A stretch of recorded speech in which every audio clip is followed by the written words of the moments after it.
अस्सलाम वालेकुम बेटा, कैसे हैं आप लोग? और सुनाएँ सब बढ़िया? अच्छा बेटा, और सुनाएँ आपकी फिर प्रिपरेशन कैसी जा रही है? मज़ा आ रहा है? कुछ नई-नई चीज़ें होंगी जो आपने पहले प्रैक्टिस नहीं की। मैं वो साथ-साथ कहता था प्रैक्टिस कर लो भई कर लो, आपको नहीं समझ आ रही थी। अब देखो मुझे भी मुश्किल में डाला हुआ है आपने और खुद भी मुश्किल में होंगे ही होंगे। अच्छा बेटा, अभी जो है ना ऑन द टॉपिक बात करते हैं, मैंने स्ट्रैटेजी चेंज कर दी है। बेसिकली मेरे पास बहुत कम टाइम है, उसमें जो मुझे लगता है ना बहुत ज़्यादा इम्पोर्टेंट सिर्फ़ वो मैं चीज़ डिस्कस करूँगा। लक पे काम करते हैं और जो मुझे एक्सपीरियंस है पढ़ाने का भी 6 साल 7 साल का एक्सपीरियंस है, वो भी पता चलता है क्या कुछ है। तो बेसिक क्या करूँगा मैं, जो सिर्फ़ 5D में मुझे बहुत ज़्यादा इम्पोर्टेंट चीज़ें लगती हैं, मैं वो डिस्कस करूँगा और उनकी मैं रीज़न दूँगा कि ये मैंने क्यों मुझे इम्पोर्टेंट लगती है, कि कल को आपको भी रियलाइज़ हो सके कि क्यों आया हुआ है, ठीक है? अभी फॉर एग्ज़ाम्पल फर्स्ट 4 क्वेश्चन हम लोगों ने डिस्कस कर लिए हुए हैं और फर्स्ट 4 में कोई ना कोई क्वेश्चन आने के चांसेस होंगे इंशाल्लाह ताला। अब क्वेश्चन नंबर 5 मुझे 5D पूरी में सबसे ज़्यादा इम्पोर्टेंट लगता है। क्यों लगता है भाई? उसकी रीज़न है। एग्ज़ैक्टली ऐसा ही क्वेश्चन लिटिल बिट वैल्यूज़ में चेंज में आपके पास बेटा 11th की जो पुरानी बुक है, उसमें चैप्टर नंबर 12 में चौथा या 5वां क्वेश्चन है। एग्ज़ैक्टली ऐसा ही क्वेश्चन।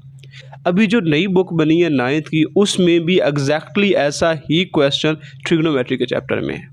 अब बेटा और मज़े की बात पता है क्या है? जो 11th की पुरानी बुक थी, उसमें वो ही क्वेश्चन उस एक्सरसाइज में बार-बार पेपर में आता था एज़ अ शॉर्ट क्वेश्चन। इसमें थोड़ा-सा एक्स्ट्रा है, तो ऐज़ ही मेरे पास लॉन्ग क्वेश्चन में आएगा आपके पास और वैसे भी आपका क्वेश्चन जो होता है वो 5 नंबर का होता है, तो लॉन्ग ही कंसीडर किया जाएगा। तो इसलिए ये मुझे बहुत इंपॉर्टेंट लगता है, अगेन मैं बता रहा हूँ। अब इस क्वेश्चन में करना क्या होगा, क्या कुछ है, पहले एक्सरसाइज़ पता है आपको 5D है और पता है मैं किसका सिलेबस डिस्कस कर रहा हूँ, यानी कि आपके पास D3 असल में ये है, उसमें चैप्टर लिया गया है, ठीक है? उसमें आगे कुछ पर्टिकुलर क्वेश्चंस भी कुछ कहीं न कहीं पे लिएँगे, कुछ स्किप किए गए होंगे, ठीक है? अब क्वेश्चन नंबर 5 है क्या? इसको डिटेल से रीड करो। ये क्वेश्चन नंबर 5 आपके पास सारा है, ठीक है? यहाँ तक आके मेरे पास क्वेश्चन 5 बन जाता है। क्या है? दिल a ladder of length 5 metre. एक लेडर है, मीन्स डैट लेडर का मतलब क्या होता है? एक सीढ़ी थोड़े को है जिनकी लंबाई कितनी है? 5 मीटर। अब बेटा लेडर जो मेरे पास है वो 5 मीटर है, तो अब देखो फॉर एग्जांपल ये मेरे पास क्या है? ये दीवार है, ये देखो दीवार है और ये नीचे मेरे पास क्या है? ये बिल्कुल स्ट्रेट फॉरवर्ड, ठीक है? ये स्ट्रेट मेरे पास दीवार, ऊपर ये पेंसिल जो है। अब इसके साथ ये मेरे पास क्या है? ये ज़मीन हो गई। अब लेडर हमेशा दीवार के साथ इस तरह ही लगेगी, ठीक है? फॉर एग्ज़ाम्पल ये मेरे पास अभी डायग्राम भी मैंने बनाई है। ये मेरे पास बेटा ये नीचे ज़मीन है और ये मेरे पास क्या है? दीवार है और ये लेडर इस तरह ही लगेगी, ये 5 मीटर। अब उस लेडर की लेंथ मेरे पास क्या है बेटा? 5 मीटर है। आगे leans against a nail on a vertical wall, जो वर्टिकल वॉल पे लगी हुई है, वर्टिकल वॉल मतलब टॉप टू बॉटम हो जाएगा। It forms an angle of 60 degree with the ground. एक चीज़ बेटा याद रखो, यहाँ पे ये डायग्राम नहीं बनी हुई, डायग्राम आपने खुद बनानी है। जब भी मैं ब्लैक पेन से ब्लैक जो है ना मार्कर से जो डायग्राम बनाऊंगा वो बनी होगी, जो मैं बनाऊंगा ब्लू से वो बेटा आपने खुद बनानी होगी। अब देखो ये मेरे पास वर्टिकल लाइन है या वर्टिकल वॉल है, जिसकी इस नेल पे ये मेरे पास क्या है? लेडर, यानी कि मेरे पास एक सीढ़ी लगी हुई है। अब ये जो लेडर है वो ग्राउंड, ये नीचे वाला ग्राउंड है, ग्राउंड के साथ एंगल क्या बनाती है? 60 डिग्री। ये ग्राउंड है, उसका एंगल बन रहा है। आगे ये मेरे पास हो गया बेटा। आगे मैंने करना क्या है? पहले में दी हाइट ऑफ द नेल, ये हाइट ऑफ द नेल मैंने फाइंड करनी है। हाइट ऑफ द नेल के लिए मैं करूँगा क्या? ये हाइट ऑफ द नेल है। कैसे मैं फाइंड करूँगा बेटा? ये मेरे पास एंगल है, ये सामने क्या होता है? अपोजिट, जिसे हम परपेंडिकुलर भी कहते हैं, और ये हाइपोटेन्यूज है।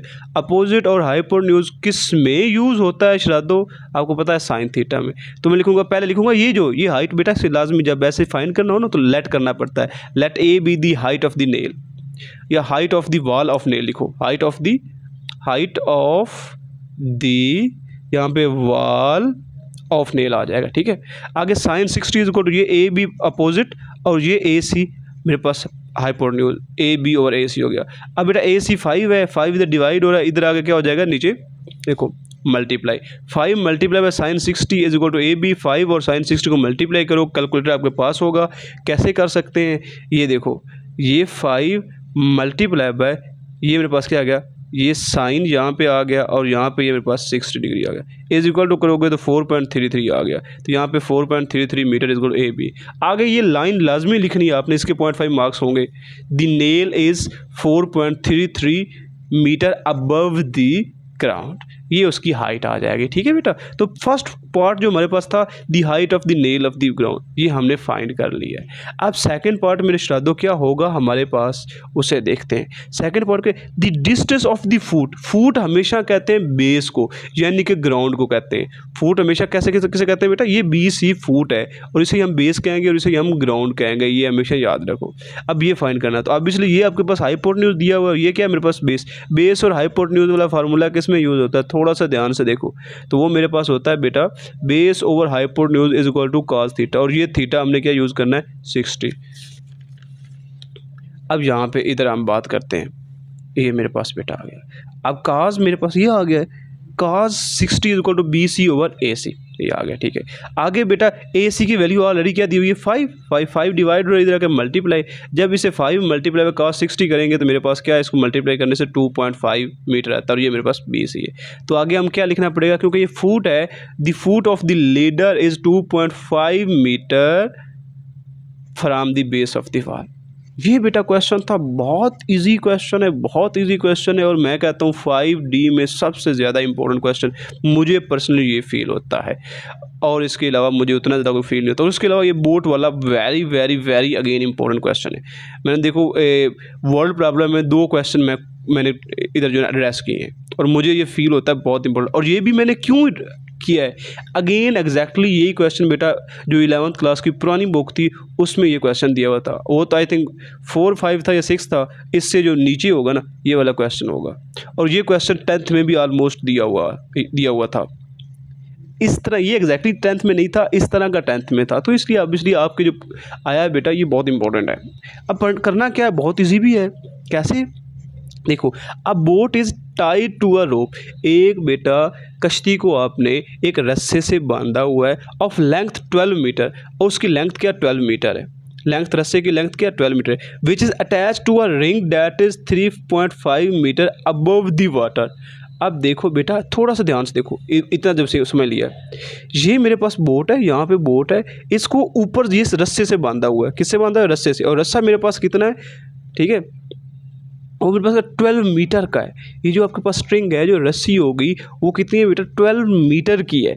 अब आगे उसने पहले क्या कहा था बेटा, यहाँ पे एक रिंग है, क्या है, एक रिंग है, और इस रिंग की हाइट क्या है बेटा, ये देखो, attach to a ring that is 3.5 metre above the water, ये नीचे वाटर है, वाटर से ये अबव है 3.5 मीटर। और ये एक और चीज़ आपके इंटरेस्टिंग के लिए, ये ब्लैक से बनाया ना, तो ये ऑलरेडी आपको पेपर में गिवन हो गई। ठीक है बेटा, ये आ गई। अब पहले हम लोग क्या करेंगे, हमने फाइंड करना है, फाइंड दी एंगल, क्या फाइंड करना है, find the angle it makes with the water ring. ये वाटर रिंग के साथ जो एंगल, ये एंगल आपने खुद डिज़ाइन करना है वाटर रिंग के साथ।